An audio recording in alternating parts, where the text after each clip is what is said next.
নমস্কার। হিন্দু এপিক চ্যানেলে আপনাদের সবাইকে স্বাগতম। আজ আমরা জানব মহাভারতের মাহাত্ম্য, অর্থাৎ মহাভারত পাঠ করে অথবা শ্রবণ করে আমাদের কি ফল প্রাপ্তি হয়। চলুন শুরু করা যাক। কৃষ্ণদ্বৈপায়ন ব্যাস রচিত এই মহাভারত গ্রন্থটি যিনি পর্বে পর্বে পাঠ করে শোনান, তিনি পাপমুক্ত হয়ে ব্রহ্ম লাভ করেন। যিনি সমাহত হয়ে এই গ্রন্থ শ্রবণ করেন, তিনি ব্রহ্ম হত্যাদি কোটি কোটি পাপ থেকে মুক্ত হন। যিনি শ্রাদ্ধকালে এর কিছু অংশ ব্রাহ্মণদের শোনান, তার পিতৃগণ অক্ষয় অন্ন ও পানীয় লাভ করেন।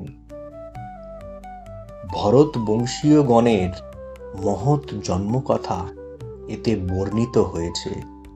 এই কারণে এবং মহত্ব ও ভারবত্যের জন্য একে মহাভারত বলা হয়। অষ্টাদশ পুরাণ, সমস্ত ধর্মশাস্ত্র ও বেদ বেদাঙ্গ একদিকে এবং কেবল মহাভারত আর একদিকে।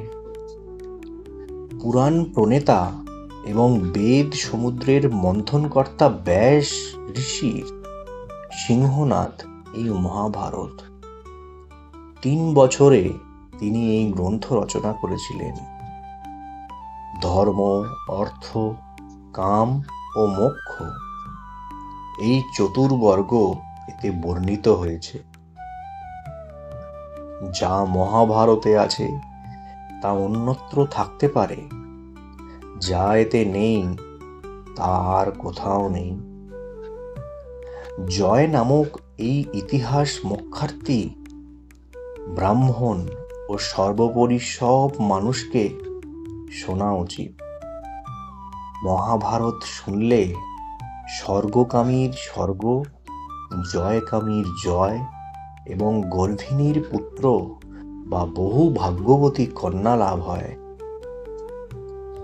সমুদ্র ও হিমালয় যেমন রত্ন নিধি নামে খ্যাত, মহাভারত সেই রূপ।